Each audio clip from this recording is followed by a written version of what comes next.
Storman. Alors aujourd'hui, on va voir ensemble 4 puissantes techniques, 4 trucs et astuces pour faire en sorte qu'un écrou sur une tige filetée, sur une vis, ne se dévisse pas. Et on se retrouve tout de suite sur mon atelier. C'est parti.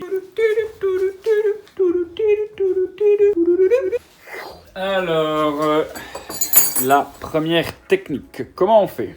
Bon, première technique, hop là, tu vois je t'ai mis ici, une vis dans un étau, j'ai serré l'étau convenablement.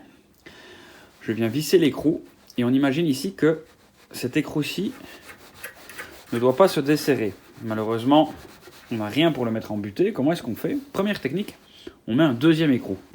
Donc on vient mettre un deuxième écrou comme ceci, le même écrou, on vient le visser. Et alors la première technique, qu'est-ce qu'on fait? Une deuxième clé de 10 et on vient les serrer l'un contre l'autre.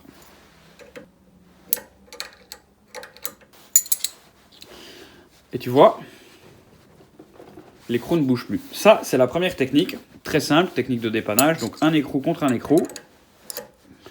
On appelle ça la technique écrou contre écrou. Deuxième technique que je te montre. Tu vois, ça c'est un simple écrou avec un simple filet normal, je vais dire. C'est d'utiliser un écrou comme ceci, c'est ce qu'on appelle un écrou frein. C'est une petite rondelle qui est bleue et qui est plus petite que le diamètre du filet. Donc regarde bien quand je vais serrer, tu vois qu'avec mes doigts, je n'y arrive plus. Il faut que j'utilise une clé et il faut que je force. Et en forçant, je viens créer un filet. Je viens créer un filet dans la rondelle bleue. Tu vois, la rondelle en plastique, elle se désagrège, elle se détériore, elle se désagrège, elle se fait manger. Tu vois que l'écrou, il ne bouge pas. Il n'y a pas besoin d'avoir un écrou contre écrou. Tu vois que l'écrou ne bouge pas. Bon, super. Deuxième technique, technique fonctionnelle. Alors maintenant, si tu n'as pas d'écrou frein, parce que ça s'appelle un écrou frein, que tu n'as pas non plus la place pour mettre deux écrous, à ce moment-là, je vais te montrer une autre puissante technique. Tu vois, le filet s'est créé dans la rondelle en plastique. On appelle ça un écrou frein. Troisième puissante technique, c'est d'utiliser ceci. C'est un frein filet. Alors concrètement, qu'est-ce qu'on fait? Bon, peut-être que je l'utilise mal. On le dévisse. Désolé, la vidéo a coupé. Donc, je mets un petit peu ceci. Donc, c'est du frein filet. Alors, concrètement, comment ça fonctionne? Bah, tu viens visser ton écrou. Tu viens visser ton écrou normal, comme ceci. Hop. Tu viens attendre que ça sèche.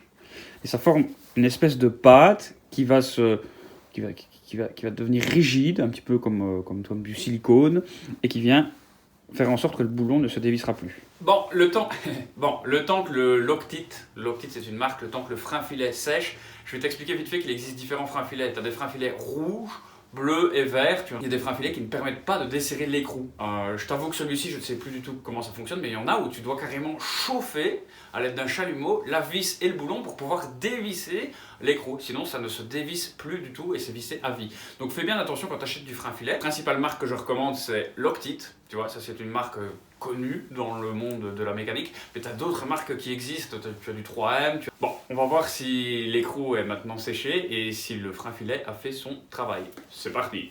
Bon, on se retrouve 20 minutes plus tard. Alors normalement, je pense qu'il faut attendre plus longtemps que ça. Il faudrait attendre au moins 24 heures. Mais vous voyez que je n'arrive pas à le dévisser. Je vais quand même essayer avec une clé.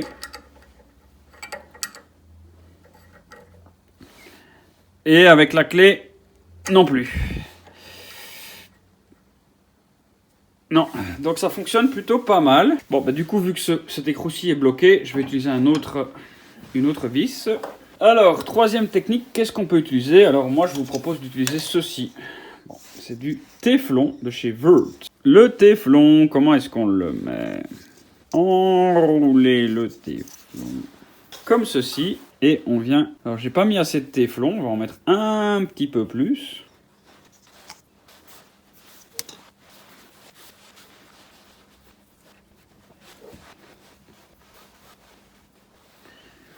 Bon. Mais là, tu vois qu'à la main, ça ne se dévisse plus du tout. Tu vois, à la main, tu n'arrives plus à le dévisser.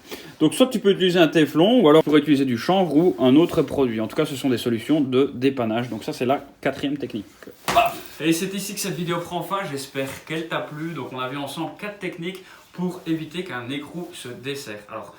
Alors tu peux utiliser cette technique-là sur des vis métriques, sur des vis Whitford, peu importe, du moment qu'il y a un filet et que tu puisses mettre un écrou. et un contre-écrou, ou alors utiliser un écrou frein. En tout cas, j'espère que cette vidéo t'a plu, que tu as bien aimé ça. Je te mets évidemment un ensemble de liens dans la description. Si tu as d'autres techniques, d'autres trucs et astuces à partager, n'hésite pas à me le mettre en commentaire. Le but, c'est de faire connaître cette chaîne, de partager des trucs et astuces pour pouvoir partager son savoir et s'améliorer ensemble. En tout cas, si cette vidéo t'a plu, tu sais ce que tu as à faire. Tu mets un pouce bleu, tu partages, tu commentes. Et salut!